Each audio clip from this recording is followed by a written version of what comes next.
Hi mga labs! Magandang araw! Welcome back to my channel, Jarcin's Kitchen. For today's vlog mga labs, magluluto naman tayo ng sinigang na ulo ng isda. Tara mga labs, samahan niyo po ako sa kusina.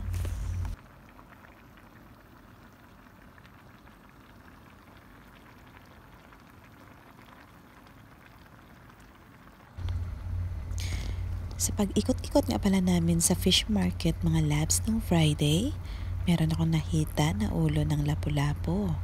Kaya binili ko ito at niluto na sinigang. Kasi ang sarap nga naman talagang humigop ng sabaw, o diba?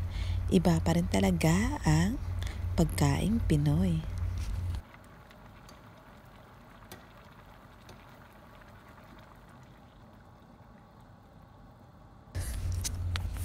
Magigisa po tayo ng bawang, sibuyas at luya para matanggal ang lansa ng ating isda.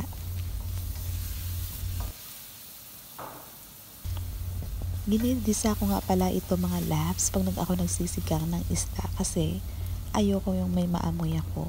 Kasi alam naman natin kapag nandito tayo sa ibang bansa, lalo na sa Middle East, kahit nasa fish market na nakalatag ang mga isda, meron iba dyan na hindi na talaga siya sariwa o hindi na siya preska.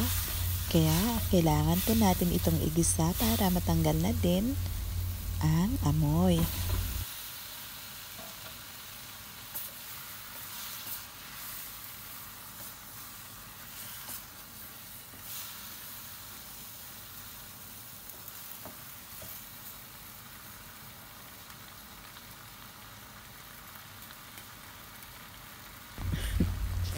At habang ginigisa natin siya mga labs, mag-add na po tayo ng patis para manuot ang lasa ng patis sa ating isda.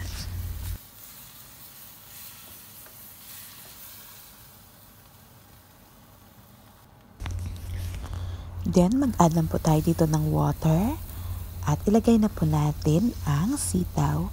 And then takpan lang po natin at pakuluin lang po natin ito hanggang lumambot ang ating isda at ang sitaw.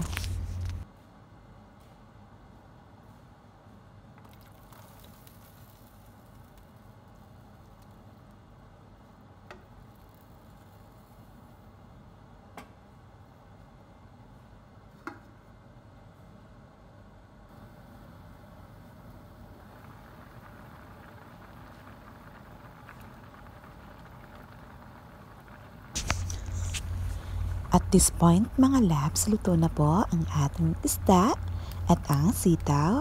And then mag-add na po tayo dito ng seasoning or skip nyo na lang kung ayaw nyo po ng seasoning. At maglalagay na din po tayo ng sinigang mix.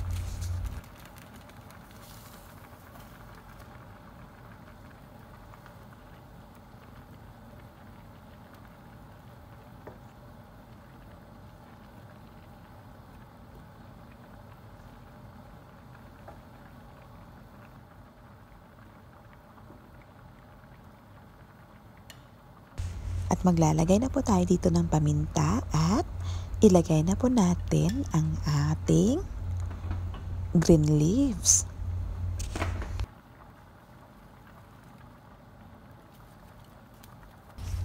At naglagay na po ako dito ng green leaves mga labs at ito ay lettuce. Dahil yan lang po ang available dito sa kusina.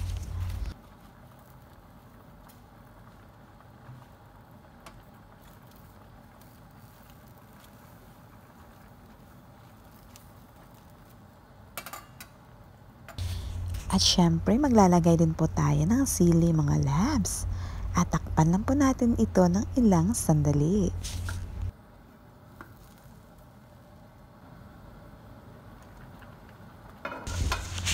At syempre mga labs, huwag po natin i-overcook ang ating vegetables. Kasi mas masarap naman talagang kainin kapag crunchy ang ating green leafy.